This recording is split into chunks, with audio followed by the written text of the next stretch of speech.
welcome to the channel. I'm Chris. Happy new comic book day. Happy first new comic book day of 2026. Big day for DC Comics. We have Absolute Batman Ark-M special #1. That's going to be exciting. It's the origin of Absolute Arkham Asylum. Night Fight #3, which has been a surprisingly fun book.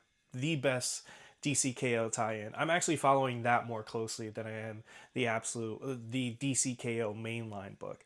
And then Absolute Superman 15 is out today, and then also Batman #5, which is a strong contender for my favorite ongoing alongside Absolute Batman. So some good books. Marvel has Ultimate Wolverine 13, which I think is a tie-in to Ultimate Endgame, and it's the only Marvel book that I could think of that's coming out today that I'm kind of looking forward to. I hope you guys all had a safe and fun New Year. It's been rough for me and my family, but we're getting through it, and I'm looking forward to going to the shop with my son and to get my mind off things, to read some comics, be in the city and be at Midtown. So again, I hope you guys all had a good time with your family. You're able to hold them tight. And yeah, let's go to the shop. My comic book recommendation of the day is Junji Ito's Frankenstein. It is a great, fantastic adaptation of Mary Shelley's Frankenstein. It also has a bunch of other stories in it as well. The reason I'm recommending this, I started watching Guillermo del Toro's Frankenstein last night, and that movie is beautiful. And the reason I'm watching it in parts is kind of going through some personal stuff, and it's a really emotional movie for me, and sort of like some of the themes: fatherhood, creation, life, death. So I think this is something that I picked up a couple months ago in anticipation of Guillermo del Toro's Frankenstein. And I've only read the Frankenstein piece of this, but it really is a fantastic adaptation if you're a fan of manga. Junji Ito is known for their horror in manga. I'm excited to actually read the other parts of this. But I think when it comes to Frankenstein adaptations, this is about as good as it gets. And it's a great supplement, something to read alongside. If you haven't already read Mary Shelley's Frankenstein, I think this goes really well with what I've seen from Guillermo del Toro's Frankenstein. I got about an hour left. Again, I'm watching it in parts because I'm getting emotional watching it. And there's been some things lately that I've been watching. Also, Task on HBO. I think art just finds you when it needs to, and that's why art is so important to our human experience. And this is, yes, horrific. It's horror and all that, but I think if you really look at the story that's being told, and the story of Frankenstein really is timeless, and it really is a human story. And I think you should definitely pick this up. I think it's $25. And it's a lot of story. There is the Frankenstein piece of it, which is really sort of, like I said, horrific. But also there's beauty in it if you're able to see it. And for me, I think I'm excited to go back to this now that I've started Guillermo del Toro's Frankenstein. And Frankenstein, I could watch anything with Frankenstein, honestly. It could be a comic book, even Creature Commandos. I was really excited to watch that show because Frankenstein was in it. And I was kind of disappointed because that version of Frankenstein wasn't great, especially when you look at Grant Morrison's Frankenstein in the comics. But Junji Ito's Frankenstein, amazing manga. Again, the first part is Frankenstein, and then there's other stories in it. But really the draw is the Frankenstein story. So check it out.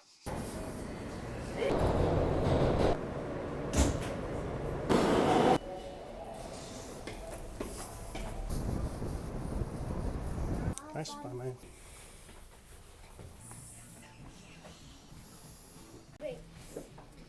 You may or may not notice, during these vlogs, whenever I'm with my son, I do have to go upstairs first. He loves going upstairs, checking out the toys before we actually get to the comics. A lot of it's repetitive, but they sometimes do get some new stuff like these Mephisto and Dormammu pops. This is from their Strange Tales line, which is kind of cool. And occasionally they will get like new premium figures. They tend to kind of be the same because I'd imagine they don't sell many of these. Still really cool to check out whenever I'm at Midtown. Like this Wonder Man is really awesome. Like you have like seeing him with his powers kind of reflective. And then they have this Scarlet Spider, which I didn't see last time. So Midtown is cool in that way where you're able to see all of these premium figures up close and personal. I don't know if I'd necessarily buy them from here because sometimes when you're buying them, they're taking them straight from the case because they only have one. And sometimes that's not the best because it might be a little bit damaged. Also, the sun is right there, so getting a little bit of that sun damage, but it is cool to see it in person if you are thinking about buying some of these figures. I really need to put together a Terrifics run. My son isn't hunting for comics, he just likes playing with the dividers, but I do put him back.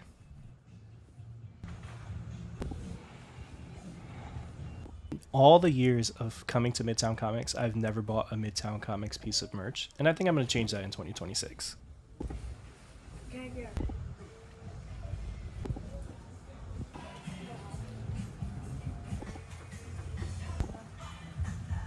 It's so dope to see Marvel Rivals figures in person. They had this Hulk and also this huge Venom. I think Marvel Legends is doing a Punisher figure, which is going to be awesome because my son, that's like his main. So to actually own a version of that figure in the Marvel Rival style is going to be awesome, and I can't wait to put it in his room and give it to him. Marvel's been killing it with these Marvel Legends like classic Spider-Man figures. Like it reminds me of the Spider-Man animated series. Like what if the show continued and we got to see some of these characters? So I love the designs. Honestly, it just hurts my wallet thinking about taking on this hobby. Like I even like this Emperor Doom and I do not like One World Under Doom.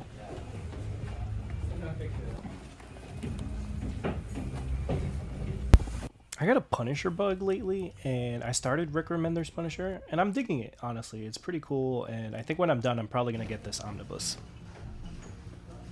And they got like more like action figure stuff. One of the biggest books of the week is Supergirl Woman of Tomorrow. They came out with it in compact format, and they're actually doing a signing at Midtown Comics. But the signing's going to be huge because it's like usually you have to buy things on the day of, but now they're like, yeah, actually buy it now and just save the receipt for the signing.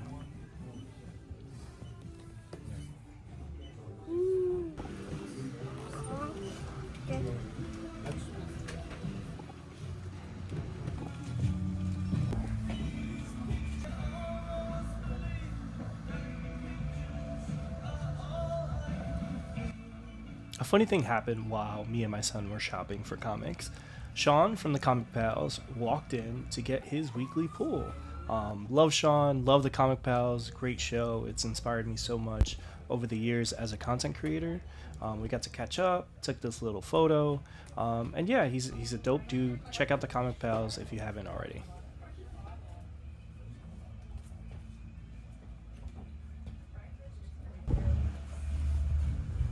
Yes, I will meet you there.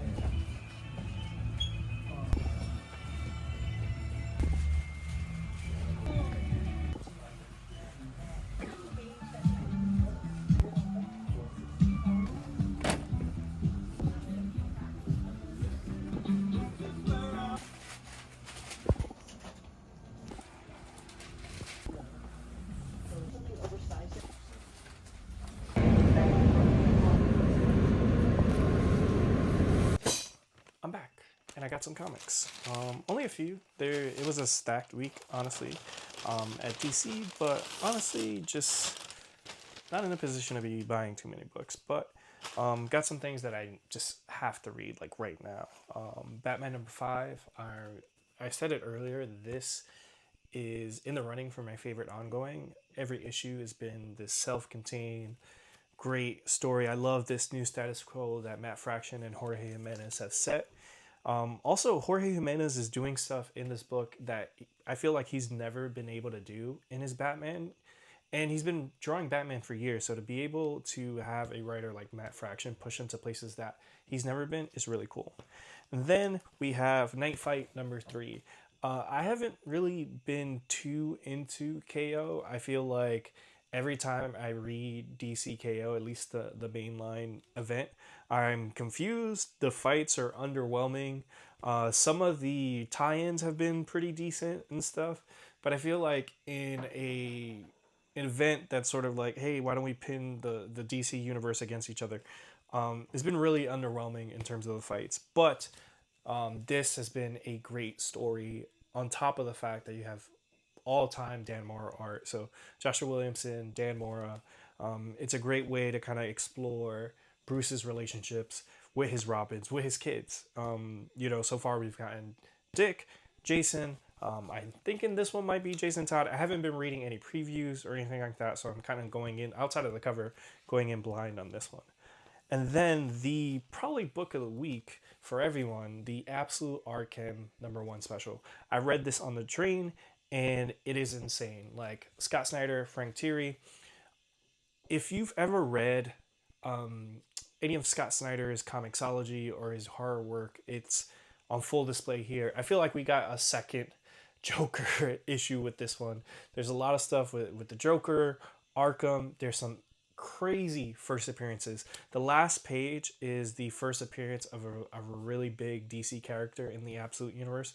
So I'd assume that like almost every issue of Absolute Batman after this week, you won't be able to find it for under $10. So not that this is a speculator channel, but I was surprised at the depth of it. I mean, I thought it was going to be more like modern based on the cover, but it really dives into the Arkham family, Arkham Asylum, how it became Ark-M, which is the modern version of it, the place that, was the birthplace of Absolute Killer Croc. Also, really important to the development of Batman himself. He was himself captive in that space for a couple months or however long. I think it was like 2 months, which was insane. So great books. I'm probably going to circle back for things like Absolute Superman #15, which has a new artist. And there's Absolute Green Lantern #10, I think. The last issue was crazy. So there's a couple things I need to circle back on. Ultimate Wolverine. But most of it, honestly, is DC stuff. They missed last week and they came back with a vengeance. So exciting stuff. And I got to run into Sean from the Comic Pals. He's great. I've appeared on their show a few times. I think I've only appeared maybe once or twice, but I've also I'm in the community. I love their Discord. I support them as best as I can because I love what they do in terms of the comic community. Also, they've created a space that they can be critical without being grifters. They can talk about the comic industry from a genuine place of how do we make it better versus sort of like going to like default angry and stuff like that. It's like real comic fans, but like elevated. So if you haven't checking out the Comic Pals, they do 2 live shows a week on Thursday and Saturday. I've appeared on the Saturday show. I might appear on this Saturday show. And then they also do a new comic book day preview for the week. And then also they do like commentary, like videos and stuff like that, which is really cool. But before I leave, I wanted to share something with all of you guys. Earlier I shared like the year's been pretty tough. But I got this quote from Guillermo del Toro. I talked about Frankenstein earlier, but I think this quote really spoke to me, especially with what me and my family have been going through. But I wanted to share it with you guys. 3 days ago, I lost my brother, but I'm here. And I'm here because the film speaks about a condition that is purely human, that is proved by the final phase in the film, which says the heart may break and the broken live on. Even a broken heart pumps the blood and keeps you going. Pretty powerful stuff. But I say that to say this. I appreciate you guys all. Thank you for giving me this outlet, especially in this really difficult time. Hug your loved ones, be around them as much as you can. Share physical spaces, part of this channel and why I've been doing it. It's kind of like a fun way to kind of, do content, but also, be outside and do things in the real world versus, live on my phone. And I encourage you all to do that as well. So appreciate you. Thank you. Peace.